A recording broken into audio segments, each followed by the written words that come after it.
Tourism picnic spot আপোনালোকে ready কৰি আছে ৰাইজৰ কাৰণে পিকনিক খাবৰ কাৰণে আজি কি ক'ব এইটো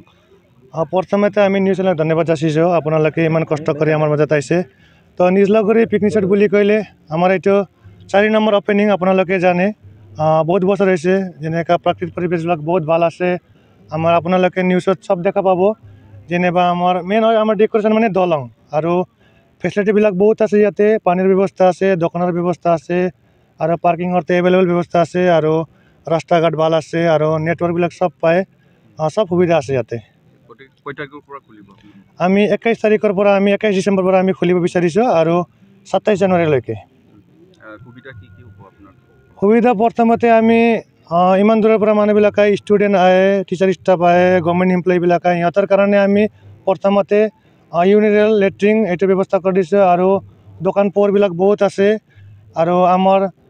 জিৰণিবিলাকত পানীৰ ব্যৱস্থা চব কৰি দিয়া হৈছে যোৱা বছৰৰ পৰা এতিয়া অলপ ভাল মানে ডেকৰেশ্যনটা বহুত ভাল কৰিছোঁ আমি ডিচিপ্লিনটো এইটোৱে আমাৰ মেইন কথা হ'ল ড্ৰাইভাৰে মানে ড্ৰিংক কৰিব নালাগে ড্ৰিংক এণ্ড ড্ৰাইভটা আমি নাদিওঁ প্ৰথমতে এতিয়া মিডিয়াৰ পৰা আপোনালোকে কৈছোঁ মই ড্ৰাইভাৰে মদ খাব নালাগে বাদ বাকী আহক খাওক মানে ইয়াতে এলকহল নাপাব আপোনালোকে লৈ কিনে আনি কিনে খাব পাৰিব টাইমটো আমাৰ 8টাৰ পৰা 4টালৈকে আছে আমিতো সদায় ৱেলকাম পিকনিক খোৱা মানুহক আমিতো সদায় ৱেলকাম কৰা আপোনালোকে আহক আমাৰ পৰিৱেশ চাওক আৰু ডিচিপ্লিন নিজকে মেইনটেইন কৰি কিনে আপোনালোকে এটি কমিটিৰ পৰা আপোনালোক আহ্বান লোকেশ্যনটো হৈছে আমাৰ চামটাইবাৰীৰ পৰা আহিলে ৰনিকাটাৰ শান্তিপুৰ পৰা নিজলাগুৰি আৰু কাজিৰঙাৰ পৰা আহিলে কাজিৰঙাৰ পৰা বেংটল পৰা নিজলাগুৰি ডাইৰেক্ট নিজলাগুৰি নিজৰা ইকোটুৰিজম পিকনিক স্পটত গুগলত চাইলে চব গম পাই যাব ফিজটো গাড়ী আমাৰ যোৱা বছৰ পৰা অল্প বাঢ়িছোঁ আমি বাছত আছে 700 আৰু কাৰত আছে 300 আৰু তাৰপাছত আছে পিলপিলি আছে 300 এনেকৈ বিভিন্ন আছে আমাৰ গ্ৰুপৰ পেজত চব পাই যাব এইটো ৰাস্তা বৰ্তমানতো হাইফাই আছে আগৰ পৰা ভাল বনাইছে ব্ৰিটিছ গভৰ্ণমেণ্টে বহুত ভাল বনাইছে এতিয়া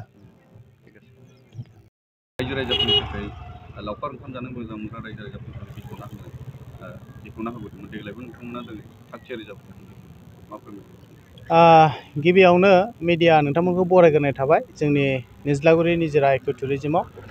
आङो बेखौनो नोंथांमोननि गेजेरजों फोरमायनो सानदों जोङो देग्लाय 2024 आरो 25 मायथाइनि जे जोंहा ब्रैथि जोंहा मा अपेनिं हाबाफारि दङ दा बेखौ जोङो 21 डिसेम्बराव लानाय जाबाय 21 डिसेम्बराव जोङो लावखार ओंखाम जाग्रा बिथांमोननो जोङो बेखौ बेखेवना होनाय जासिगोन दा ओइदिनखालि जोङो रंगिना संगिना माखासे हाबाफारिफोर लानानै बे हाबाफारिखौ जों गाजा गोमजायै बेखेवनानै होनो सिगांदों बेखिनियानो आरो आङो जोंनि बिटिआरनि रायजो राजा आरो लोगोसे आसामनि रायजो राजा बिथांमोनखौ आं खावलायहरनो लुबैदों जे नोंथांमोना बेयाव फैनानै लावखार ओंखाम जाफैनो हागोन आरो लोगोसेनो गोदान बोसोरनिबो आं साफ्रोमनोबो रायजो राजा नोंथांमोननो गिबियावनो गाहाम हामलायनायखौ जासिहरनाय थाबाय आरो डिसिप्लिनाथ' जों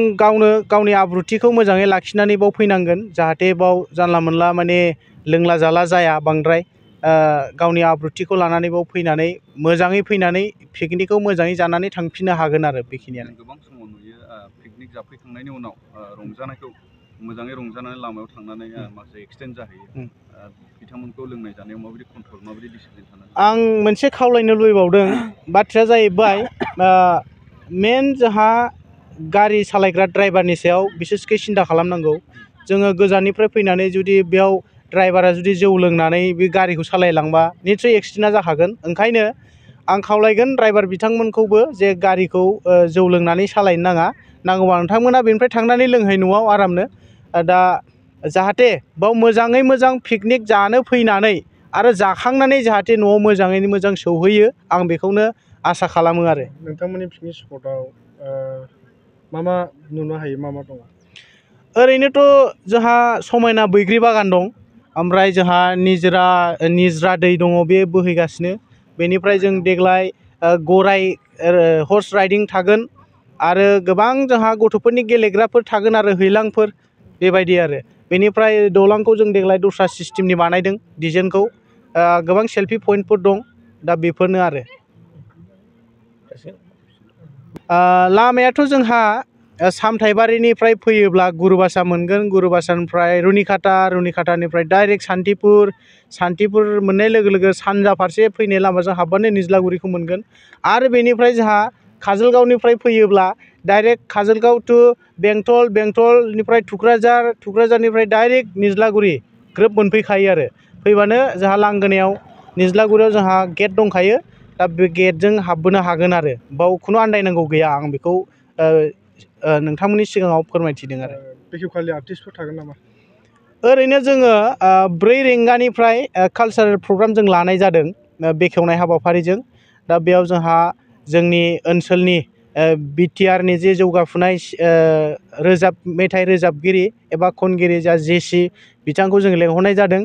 आरो बेनिफ्राय बेजों लोगोसे फैगोन करुणामय राभा बिथां फैगोन। आरो बेजों लोगोसे जोंनि ओरै दादगारि हालामनि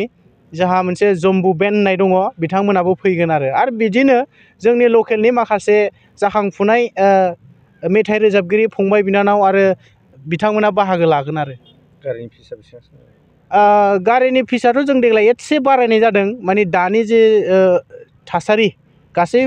मुवा बेसादफोरनि बेसेनफ्रा बांजोब्बाय। मेनटेनेन्सखौ जोङो सिन्था खालामनानै बाइकआथ' जोंना 50 रुपिसआनो दं। बेनिफ्राय टट'खौ जोङो 3 हुइलार्सखौ जोङो